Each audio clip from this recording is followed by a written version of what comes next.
Ces quintuplés ont l'air heureuses. Mais derrière ces sourires se cache un terrible secret.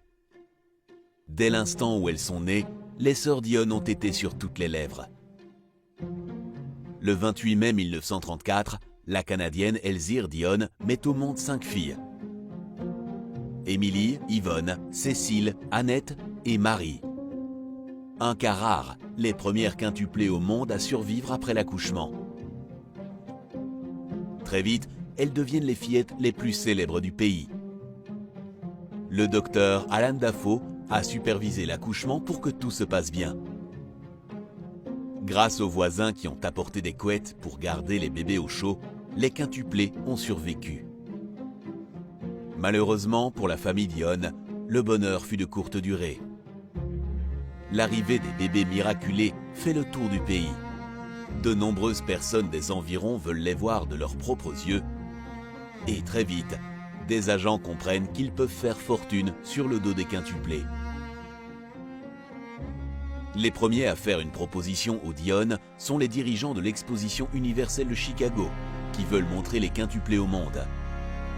Le gouvernement du Canada décide alors d'intervenir. C'est là que les choses tournent mal. Prétextant éviter que les parents ne profitent d'elles, on leur retire la garde pour la confier à la Croix-Rouge, qui construit un centre hospitalier juste en face de leur maison pour s'occuper des quintuplés. Est-ce bien intentionné? La vérité va mettre du temps à éclater. Le Premier ministre annonce que les quintuplés resteront sous la tutelle du gouvernement jusqu'à leur majorité. La raison officielle est d'éviter que les parents ne les exploitent. Sauf qu'en réalité, le gouvernement a une autre idée derrière la tête. Le centre hospitalier est transformé en un parc d'attractions appelé Quintland, où le but est de se faire de l'argent sur le dos des quintuplés. Le parc attire des touristes de tout le pays qui viennent observer les quintuplés à travers un miroir sans teint sans qu'elles ne le sachent.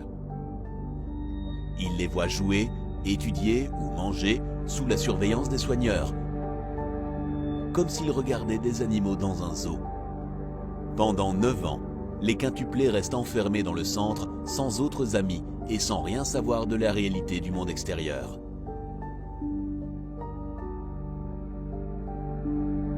C'est le docteur Dafoe, le même qui a mis les fillettes au monde, et celui en charge du centre, qui est le tuteur des quintuplés. Les parents vivent toujours dans leur petite maison devant Quintland, mais ils peuvent à peine voir leurs filles. Sans le savoir, les quintuplés ont généré plus de 500 millions de dollars dans le tourisme entre 1934 et 1943, en étant l'attraction la plus appréciée du lieu, devançant de loin les chutes du Niagara. On vend énormément de produits avec leur tête, comme ce foulard, et elles apparaissent dans des publicités aux côtés du docteur Dafoe, qui est devenu célèbre grâce à son statut de tuteur des fillettes. Les quintuplés sont la sensation du moment au Canada et aux États-Unis. Si bien que des acteurs d'Hollywood, comme Clark Gable et Bette Davis, et même la famille royale d'Angleterre viennent les observer. Mais tout a une fin. En 1943, suite aux pressions des parents, le docteur Dafoe renonce à son statut de tuteur et les filles peuvent rentrer chez elles. Mais seulement parce que leur popularité a baissé et qu'elles rapportent moins d'argent. L'expérience inhumaine aura duré 9 ans. Les sœurs déménagent avec leurs parents dans un manoir de 20 pièces. Cette maison luxueuse a été payée avec les fonds que le gouvernement a prévu de verser aux filles au moment de leur majorité. Malheureusement, là-bas, leur vie a de nouveau empiré. Les parents dépensent toutes leurs économies à leur insu pour s'acheter des voitures de luxe et se payer des restaurants gastronomiques. En plus, ils leur font faire des tâches ménagères toute la journée. Le cauchemar dure jusqu'en 1952, le jour de leurs 18 ans. Les 5 quittent alors le foyer familial. Dès lors, elles n'ont pratiquement plus jamais eu de contact avec leurs parents. Marie, Annette et Cécile se sont mariées et ont eu des enfants. Émilie est entrée dans un couvent, mais est décédée à 20 ans après une crise d'épilepsie. Marie est morte en 1970 à l'âge de 35 ans à cause d'un AVC. Les autres sœurs, Yvonne, Annette et Cécile, ont vécu jusque dans les années 90. En 1998, elles ont saisi le gouvernement canadien et ont réussi à recevoir 2,8 millions de dollars de dommages et intérêts. C'est le prix juste pour toutes ces années d'exploitation et l'enfance perdue des quintuplés, selon le gouvernement. Malheureusement, l'histoire ne finit pas bien.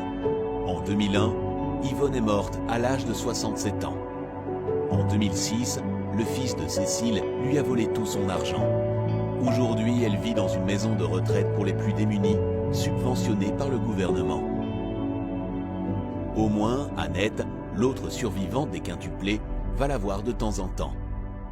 La sororité est le seul bonheur qu'il leur reste dans cette vie difficile. L'exploitation des quintuplés par le gouvernement pour faire du chiffre et les abus de leurs parents ont laissé des séquelles psychologiques qu'elles n'ont jamais pu surmonter. Que cette histoire serve d'exemple. Les conséquences sont terribles quand on prive une personne de son enfance pour de l'argent. Aujourd'hui, il y a beaucoup d'enfants qui, au lieu d'être à l'école, sont des stars de cinéma. Et vous, qu'en pensez-vous ? Une telle chose serait-elle encore possible ? Dites-nous en commentaire. Si la vidéo vous a plu, n'oubliez pas de liker et de nous suivre sur les réseaux. Mais restez là, on a encore quelques vidéos pour vous.